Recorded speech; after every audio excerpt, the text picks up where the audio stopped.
Hi guys, and welcome back to Gladly Global, where we teach you how to stay accountable to your language goals, all the methodology you need to actually arrive at those wonderful goals. Today I'm going to be doing part 2 of the video that I released on Wednesday, and that is my 2021.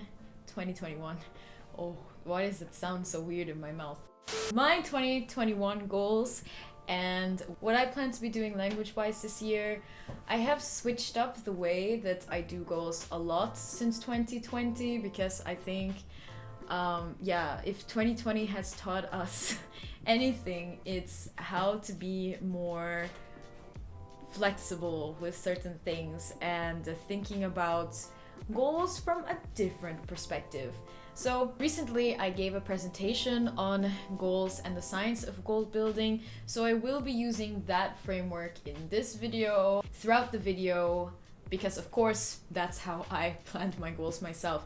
And if you're interested in seeing that workshop, unfortunately we won't be doing it again until May. But test out your framework this semester, first half of the year, and then for the second half we will be doing the workshop again. So save this video or put a notification in your phone if you want to attend next time before the second half of the year. So the first part of this video is about timing, so quarterly versus yearly versus half the year goals, because if you've watched many videos like this, lots of people like to break their goals down for a little bit smaller from a whole year resolution. A lot can happen in a year, and as you may have saw in the first video on me comparing my goals from last year, I have decided to continue with that attitude from last year to not do whole year goals, but instead break it up into different sections of the year based on my assumptions of how things will go, and then review as I go along.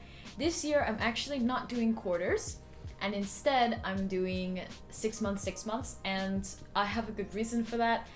Is because I will be doing a Swedish course, and that Swedish course is going to take up the majority of my time and my study energy, and I know that I'm gonna need to be focusing on that because it's gonna be a hefty goal in the first place.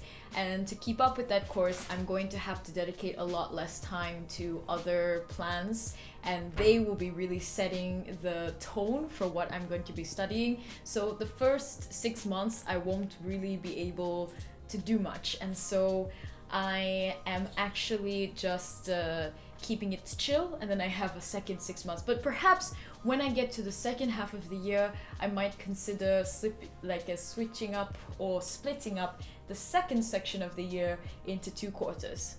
Possibly. In general, for the first 6 months, I want to be focusing on Swedish with a little bit of brushing up in Chinese, so I'm not going to be learning any big new content, but I'm gonna be going back through the information that I know already, but it's not solid in my brain. For example, tones on words I know already, or characters for words I know already, because there's a lot of stuff that I know and can identify, but I can't write or use very well, so I'm going to be going back through HSK 3 in the first 6 months. And in the second 6 months, maybe Chinese and Korean will be my focal points, shifting away from Swedish. The second thing I want to talk about is focusing on skills and not checkboxes. So lots of people like to think, okay, I'm gonna finish this textbook by the end of the year, or I'm gonna finish this thing or take this test. And as nice and measurable as that sounds, your satisfaction with your language skills is not based on a finished task. Those tasks, no matter how many of them you plan to do, there's a big chance that they actually won't add up to what it is that you want to happen. It won't add up to the skills that will make you feel impressed or comfortable with your language level for the time that you put in. So I want to base my macro goals, my long length time based goals, on language skills that I would like to cultivate, and then stare at those goal skills and try to set smaller activities that always add up to those goals. For Swedish, let's see, I would like to get a C1 level in Swedish by May. That's a bit measurable. but it's subjective in terms of tangible skills. So what I would like to do, for me specifically, this is how I broke down my idea of how I want to feel in C1, how I would like my skills to develop as a C1 learner. And that is able to conduct research and write essays with relative ease in Swedish, be able to talk about current affairs, my ambitions, and the way my projects are going in Swedish. And then 3, be able to fluently express myself around the topic of linguistics and language acquisition, considering that that is the area of expertise that I spend the most time talking about. So I would like that to be very clear with good terminology in Swedish as well. The first goal, which was able to conduct research and essays, I don't actually plan to be spending my own time on. I'm hoping that the course will bring me through that process. But outside of that one, the other 2 are going to be topics that I am actively going to work on in my own personal time, while also working in the course's values for the language course. For Mandarin, I've written, I'd like to solidify my HSK 3 knowledge and move confidently into HSK 4 while building my speaking level. I set the bar low for this goal because I know a lot of time will be spent on cramming Swedish into my brain, but the 3 skills that I would like to see manifest are to text about things without a mistake in every single sentence. Because boy, everyone does though. When I text, I have been trying to text way more often these days, which I didn't really do before. And I'm noticing that the way that I'm expressing myself almost always has some mistake. So I'm hoping to fix that in 2021. To be able to film short vlogs and actually have the vocabulary I need. To be able to write and read all HSK 3 characters, traditional and possibly simplified as well. And yeah, that's actually, it's like a low bar but also a high bar because I don't have a lot of opportunities to write characters, so being able to write all of those characters will actually be perhaps a lot of effort from me. We'll see. I'm not sure if I will actually achieve that in the first 6 months, but I'm hoping. So I will check back with you guys in 6 months. Then finally, for Korean, I would like to maintain the level that I have and integrate it more into my lifestyle so I can stop feeling it get rusty as the days go on. And I would like to do this by reading more news and posts in Korean on average, so following more native Korean people on my social accounts, and also use half of my daily reading time to read in Korean. So I've been getting very good at reading, but I would like to spend way more time actually reading Korean and getting used to just picking up a book in Korean and not feeling uncomfortable or a barrier with the big difference between my English reading skill and my Korean reading skill. Finally, the last part of this video is talking about contingencies, rules, and systems. So how I plan to add things to my life in order to make sure that all of this gets done, because this part is really the most important part. What my goals are for the way that I process my time and make sure things happen. The first one is a double rule. So I put this into place actually towards the midway point of last year, and it worked phenomenally. And that is limiting myself to only being able to dabble for something like 1 hour every 2 weeks. So that means twice a month, 1 hour on the weekend maybe. I'll be allowed to dabble in another language if I'm interested, but I shouldn't be doing that otherwise, because otherwise I don't have enough time as it is to study the languages that I want to.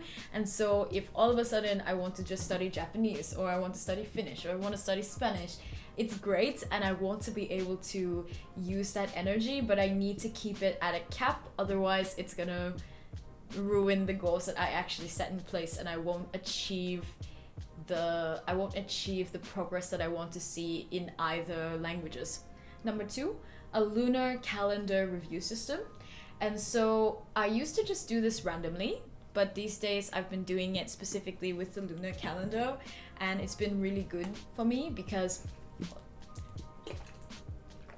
It's been really good for me because I find that even though I used to review once a month, sometimes I would skip it, sometimes I would do it, and then there would be a lot of time that I leave my language learning unchecked and I leave my goals unchecked, and I sometimes forget what my goals were in the first place, and I'm just studying random things and they're not going in any particular direction. And so having a strict review system with days that are actually already marked in the calendar that I can see straight outside in the sky prompts me to look at what I've been doing, what's been working and what hasn't been working.